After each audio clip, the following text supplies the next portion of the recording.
So that being said, so we've both played a bunch of zombie games. We haven't played the same zombie games. Like some of them we have played together. Like Yes. we played Left 4 Dead together. We've both separately played 7 Days to Die, which is a really bad game to sort of pick up and play just for 5 minutes, which is why we didn't play it longer. I mean, I've played it longer. You've played it longer, but not together. Yeah. You've played State of Decay. Yep. That was a real.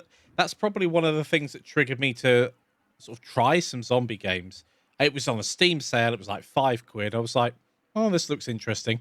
But then suddenly, where you're building up your community, and it's a community building game essentially, and then on one trek home later on in the game, like maybe 4 to 5 hours in, you end up across a big horde, and one of your main characters just gets ripped in two. It's like, oh, well, Yep. and that permadeath thing, the consequences of it, is something I really enjoy in games. I really enjoy like playing Minecraft on hardcore mode. It adds a dimension to the game, makes you it's consequences. It makes you more thoughtful. I'm about kind of your amazed you've not played more roguelikes, to be honest. Hmm. Because that's, I mean, Noita's a great example, right? Yeah. Randomized start, which as you play, you can unlock more and more options for the start. Mhm. But once you die, that run through is done. Like, we're going to reset the world and the character. So it's interesting. The genre kind of pulls me in. One thing you mentioned about different types of zombies. A game that I got into, it was just a punt. Oh, let's see what this is like.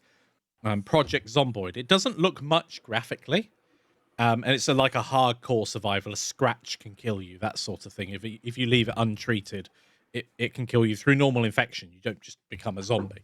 And in that, the zombies are all the same. Some of them go slow and some of them stagger a bit more quickly. But pretty much they are all the same. And you can get hordes of There's no special of class. them. There's no special class of zombie. And I think that's really interesting because the game really isn't a zombie game as much as it's a will you survive game. And the zombies themselves I keep the flow going. disagree. I think that's more of a zombie game than something that puts in classes of zombies to keep it interesting. Potentially, yeah. I mean, because something like Left 4 Dead, for example, has the base zombies that you see a lot of, and then you've got the ones with the big tongues, the smokers, and you've got the screamers and the boomers, and I mean, I'm thinking more of Left 4 Dead 2. You get the witch, but they've all got their own behavior. There's specials that are put in specifically to raise the stakes in this moment.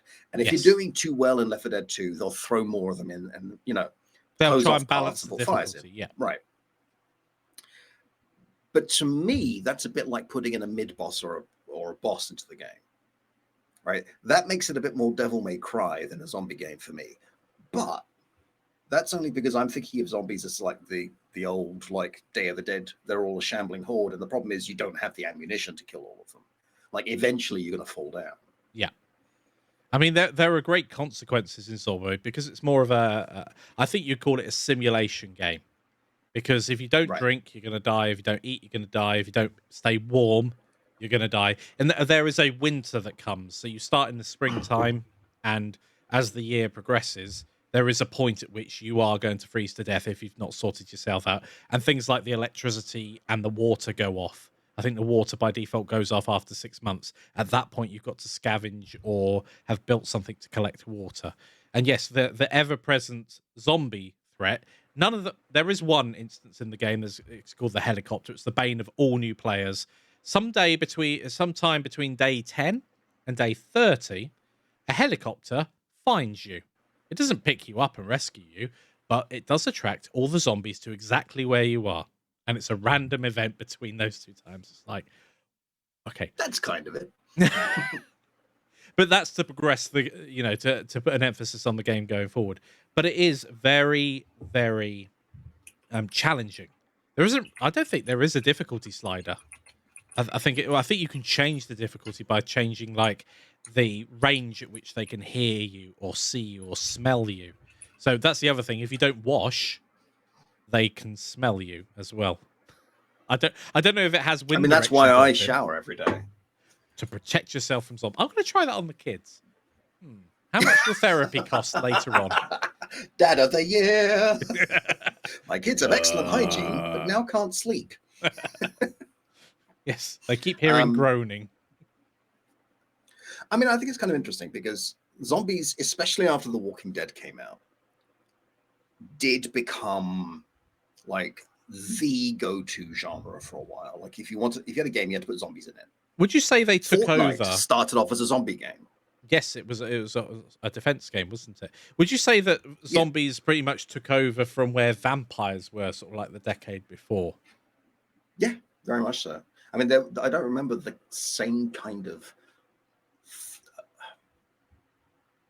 I think the last real surge of all these games having the same DNA before zombies that I can remember would be first-person shooters.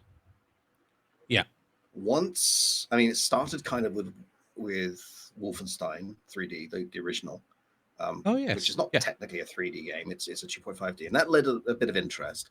And there were a few clones with different other companies, and there was Rise of the Triads and a few other games. Yeah. And then Doom came out, and when Doom came out, it led to the traditional media hysteria of, oh, this demonic game is teaching kids to be Satan worshippers. I'm like, oh, they're shooting the zombies. Yeah. But suddenly everyone was making it first-person shooters. Like it was the Yes. only viable product. You had to be making them. And that lasted a good 5 or 10 years. Like it was the go-to genre. And then, I mean, 10 is probably a bit long. And then they sort of petered out. And suddenly there was a 5-year period where everything had to have zombies in it. Like just had to. Yeah. I mean, even if it wasn't the main game, there'd be like zombie mode that you could turn on. Yeah, I remember I picked up Saints Row 3. Love Saints Row 3. Really stupid game. Saints Row 3 is my favorite GTA game by far. There's a zombie mode in it. Have you played the zombie mode? Or is it yes, just there? It's just there. It's not that interesting, but it's in there. Yeah. I mean, zombies are one of those really weird things. Do you think they prey on sort of like our concerns as a being? The dead coming Yeah, I back mean, like and most of the best monsters, they're based on a fear. Like the best one I heard is that zombies are the fear of consumerism, right? The sort of restless, unstopping proletariat horde that you just can't possibly deal with. right. But they can stand for whatever you want them to stand for. I mean, in the same way that vampires, when Bram Stoker's writing about vampires, they're really about syphilis and power, right? That's what Dracula is. He's a stand-in for social ills. When they just become Bond villain, they're a little less interesting. that's very true. So one of the things that I've discovered when sort of like playing all of these different genres is some games the zombies that are there are a threat but never scary as such.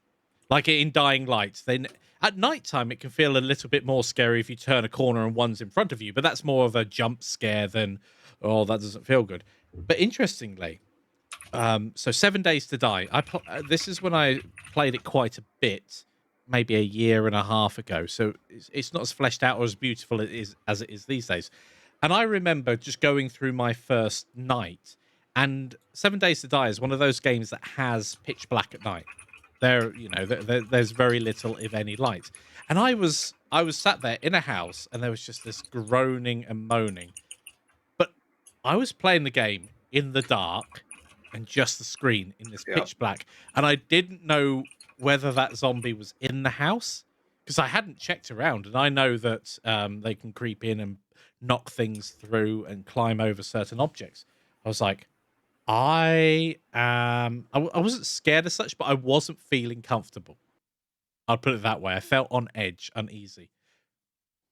I mean, okay, zombies don't have to be scary. Like they can be overwhelming, but a zombie game isn't necessarily a horror game. A great example of a failed horror game would be like Fear 3, which tries to be really scary, but gives you all the ammunition and weaponry in the world. You have far too much agency to be scared. In the same way that the first time I played Doom, the original Doom, I don't particularly like horror movies and horror games. I don't enjoy being scared. I don't go out of my way to seek the experience. But running down a darkened corridor with zombies trying to leap at me while I'm carrying a chainsaw isn't scary. It's immense fun, but it's not scary.